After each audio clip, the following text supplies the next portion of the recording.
dans tous mes états avec Thibaut InShape. Vous allez me dire, mais c'est qui Thibaut InShape? Eh ben, vous allez l'écouter et il est vraiment InShape. Sud Radio Berkov dans tous ses états.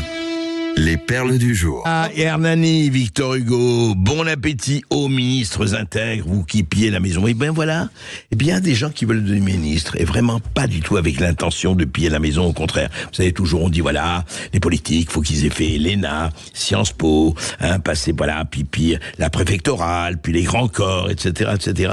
Eh bien, quelqu'un qui s'appelle Thibaut InShape. Alors, qui Thibaut InShape? Son vrai nom, c'est Thibaut Delapart. Il est aujourd'hui le premier YouTuber français en termes d'abonnés. Il devance Squeezie. Il ne compte pas moins, tenez-vous bien, de 20 millions d'abonnés sur YouTube et 43 millions 5 toutes plateformes confondues. Thibaut InShape. Et voilà, alors on l'accuse de tous les noms d'extrême, etc. Il n'empêche qu'il est patriote, il est chef d'entreprise. Et puis, il a confié qu'il s'imaginait bien ministre des Transports, quel que soit le gouvernement. Alors, ça a suffi pour le traiter tous les noms. Comment? Quel que soit le gouvernement? Écoutez, on l'a interrogé et écoutez ce qu'il répond. Par exemple, si je vous dis là, j'aimerais être ministre des Sports, pourquoi pas, tu vois? Si on vous le propose, d'ailleurs, si demain, je sais pas, on vous propose d'être ministre des Sports, vous dites oui?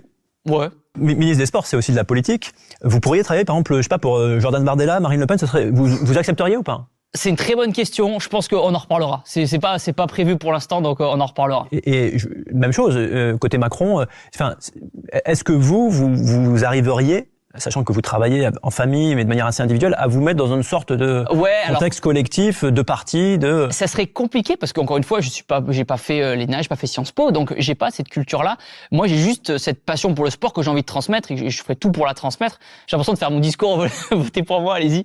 Non, là, pas du tout. Mais j'ai pas eu tous les codes politiques, donc ça se trouve, ça va pas me plaire du tout. Ça serait une grosse réflexion parce que je pense que businessment parlant, ça serait plus dur pour moi. Ça serait me mettre un peu plus dans la sauce, comme on dit souvent. Niveau business économique, j'aurais aucun intérêt à aller en politique. À mon avis, je vais plus me faire des ennemis que des amis, mais je pense qu'on le ressent au fond de soi. Voilà, encore une fois, je leur dis, moi, ça m'a tellement aidé au niveau du sport et ça a aidé tellement grâce aux vidéos que j'ai fait depuis 10 ans autour du sport. Il y a tellement de gens qui ont réussi à perdre du poids, à prendre du muscle, etc. et qui me remercient aujourd'hui. Je suis pas là pour me jeter des fleurs, c'est les commentaires qui le disent, tant mieux. Et ça a tellement aidé de personnes à prendre confiance en eux. Comme tu disais, il y a la santé physique et la santé mentale et ça aide beaucoup la santé physique. Même, je dirais presque que d'abord, il faut une santé physique pour aider à avoir une santé mentale, presque dans cet endroit-là. Oui, écoutez, c'est très intéressant ce que dit Thibaut InShape. Il dit ceci, il dit, écoutez, moi j'ai envie, j'ai fait des vidéos, et effectivement, le succès, on voit bien, en tout cas, il y a pas mal de gens qui le suivent, 20 millions, excusez du peu. Et il dit, voilà, alors c'est très intéressant, il dit, moi j'ai pas fait l'ENA, j'ai pas fait Sciences Po, je n'ai pas les codes politiques. Et effectivement, en tant que business, je gagnerai moins d'argent que ce que je gagne actuellement en étant entrepreneur et en étant YouTuber.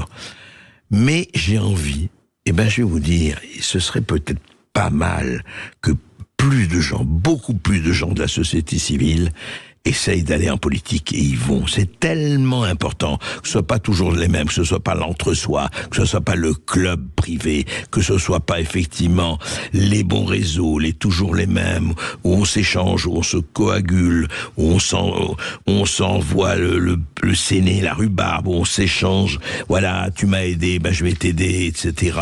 Et tu es mon copain de promo, tu es mon copain de classe, tu es mon copain de fac, tu es mon copain de...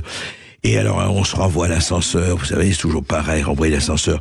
C'est pas mal, hein, d'avoir des gens qui disent, oui, mais écoute-moi, franchement, je crois que j'ai vu comment mes vidéos marchaient, j'ai vu beaucoup de gens qui me remerciaient.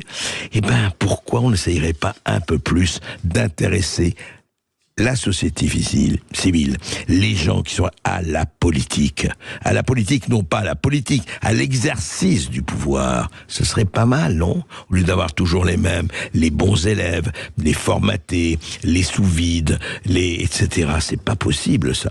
Est-ce qu'on ne peut pas sortir de cette espèce de milieu des Ménines de Velasquez, de l'entre-soi étouffant, de la soi-disant élite?